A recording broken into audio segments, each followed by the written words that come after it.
অলপমান ঠাণ্ডা হাৱা ল'ম বুলিয়ে আহিলোঁ মুকলি জেগাত। জনালোঁ সকলোকে মোৰ ইউটিউব চেনেললৈ কি খবৰ আপোনালোকৰ, আশা কৰোঁ সকলোৰে ভাল। আপোনালোকৰ আশীৰ্বাদত যিহেতু ময়ো ভালে আছোঁ। আৰু এইফালে বনাব লৈছোঁ আজি পুৱাতে ভাত দেই, কাৰণ আজি ল'ৰা টিউশ্যন আছে আৰু ছানডে দিনা মানে 2-3 ঘণ্টামান টিউশ্যন লয়, গতিকে কেইটামান ভাত খুৱাই পঠাব লাগিব। তাতে সৰু ল'ৰা ছোৱালী বহুত বেছি সিহঁতৰ ভোক লাগি যায়। আৰু ইয়াৰ চাওকচোন মই কি বাচিবলৈ লৈছোঁ। যোৱাকালি মানুহজনক মানে ঢেকীয়া এমুঠি আনিবলৈ দিছিলোঁ, তাকে আজি ধুনীয়াকৈ মানে আলুৰ লগত ভাজি খাম। ভাল লাগে ন এইবোৰ পাহাৰৰ বস্তু খাবলৈ লাগে। পাহাৰৰ শাক চব্জিবোৰ যিহেতু একো দৰৱ নিদিয়া, আৰু এনে যদি আমি বজাৰত কিনি খাব গ'লে বহুত মানে দৰৱ দিয়া শাক চব্জি দুদিন এদিনো ৰাখিব নোৱাৰি, চব মানে গেলি পচি শেষ হৈ যায়। গতিকে মই বহুত ভাল পাওঁ মানে পাহাৰৰ শাক চব্জিবোৰ। যদিও মই বজাৰলৈ যাওঁ নহয়, পাহাৰৰ শাক চব্জিবোৰ মানে বজাৰ কৰি লৈ আহোঁ। ভাল লাগে মানে এইবোৰ খাবলৈ। আৰু এইফালে ছোৱালীক চাওক, কলত লৈ গৈ আছোঁ, মানে কলত মুখ ধুৱাবলৈ লৈ গৈ আছোঁ। ইমান পুৱাতে উঠিলে নহয়, মই যেতিয়া উঠিছোঁ মানে মোৰ লগতে সমানকৈ তাই উঠিলে। আৰু এতিয়া ৰুমত এৰি দিবলৈ বায়েকে আৰু ককায়েকে মানে পঢ়ি আছে, সি বহুত বেছি ডিষ্টাৰ্ব কৰিব, গতিকে বুকুচা লৈ লোৱাই ভাল হ'ব বুলি ভাবি মই বুকুচা লৈ ল'লোঁ। আৰু পিঠিটো মোৰ একেবাৰে শেষ জানে, গোটেই পেচাব পুৰি দিলে মানে পিষ্টিকি লৈ আছোঁ, তথাপিও মই তাক সলাই দিয়া নাই। এতিয়া মুখ ধুৱাই কৰি নি ধুনীয়াকৈ সলাই দিম। কেনেকুৱা চাই আছে চাওকচোন, একদম টোপনি নাই চকুত।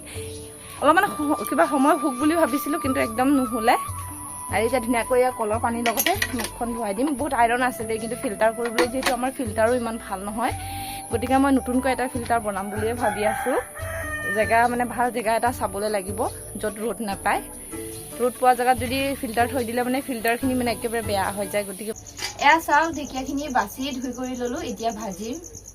এতিয়া ভাজিখিনি ধুনীয়াকৈ বনাই মেলি ল'লোঁ। আৰু এতিয়া কি বনাম চাওক, ঔটেঙা মাছ আৰু দালি বনাম আজি।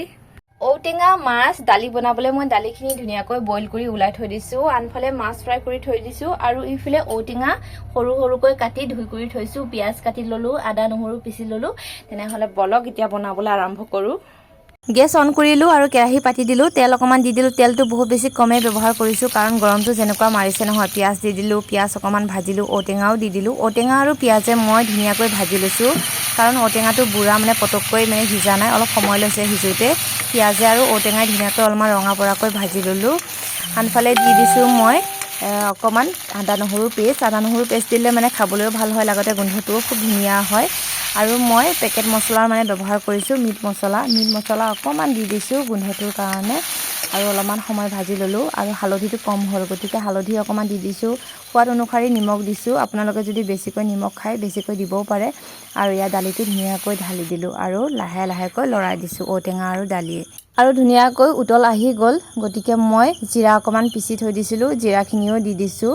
জিৰা দিলেতো আৰু বেছি ধুনীয়া গোন্ধটো ওলায়, মানে জিৰা পাউডাৰ ইউজ কৰা নাই মই, মানে খুন্দনাতে অকণমান পিচি দি দিছোঁ। আৰু অলপ সময় এতিয়া মই উতলাই ল'লোঁ। তাৰপিছত মাছ, যিহেতু মই ফ্ৰাই কৰি থৈ দিয়া মাছখিনি এতিয়া দি দিম। ধুনীয়াকৈ লাহে লাহেকৈ লৰাই দিছোঁ।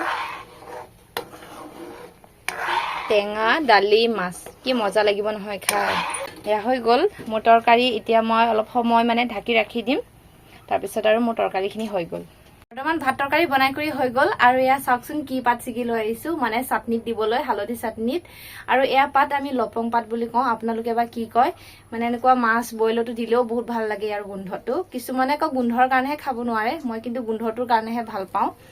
আৰু এনেকুৱা হালধি চালধি চাটনি কৰি তাত দিলেও মানে 2-এটা পাত দি দিলে গোন্ধটো খুব ধুনীয়াকৈ ওলায়, খাবলৈও ভাল লাগে। আৰু এতিয়া খাবলৈ বহিলোঁ। এয়া চাওক কেনেকুৱানো লাগিছে তৰকাৰীটো, খাই চাওকচোন বাৰু। ঔটেঙা মাছ দালি,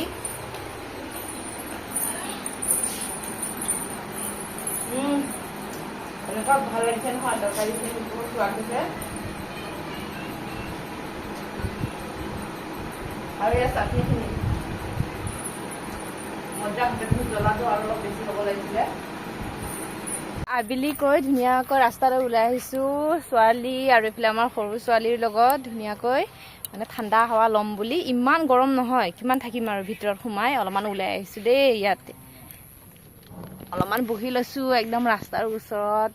এয়া চাওক, সেইটো এতিয়া আবেলি হৈছে, আৰু আবেলি সময়কণত মানে এনেকুৱা ওলাই আহিবলৈ ভাল লাগে, আৰু ঠাণ্ডা বতাহ মাৰি থাকে। আৰু এইফালে আমাৰ মাইনাই কিমান ভাল পাইছে ন মা ফুৰিবলৈ পাই, মোৰ সোণটো ইমান ভাল পাইছে। যি ভাল পায় নহয় এনেকুৱা মানে ওলাই লৈ আহিলে। গৰমত আৰু কিমান থাকিব ভিতৰত সোমাই এলাই লাগে জানে আমাৰ ডাঙৰ মানুহবোৰৰে এলা লাগে মানে ভিতৰত থাকিবলৈ সৰু মানুহ ক'ত এলা নাপাব ন শুনো এতিয়া ধুনীয়াকৈ ফুৰি ঘূৰি আহিলো আৰু ৰুমলৈ কাৰণ সন্ধিয়াও হ'বলৈ হৈছে এতিয়া ছোৱালীক লৈ আহি আছো দেই এইফালে আকৌ ডাঙৰ ছোৱালীও গৈছে লগতে মাইনা কাপোৰখিনি চপাও মা এইফালে কম এগাল কাপোৰ ধুইছো নেকি আজি চাওকচোন আৰু এইফালেও আছে এইকেইটা দেখিছেনে কাপোৰ এয়া হাবিটোৰ কাৰণে আপোনালোকে দেখা পোৱা নাই আজিৰ ভিডিঅ' ইমানেই যদি ভিডিঅ'টো চাই ভাল পাইছে সকলোৱে লাইক আৰু ছাবস্ক্ৰাইব কৰিবলৈ নাপাহৰিব আৰু নতুন এটা ভিডিঅ' লৈ আপোনালোকৰ মাজত আহিম বাই বাই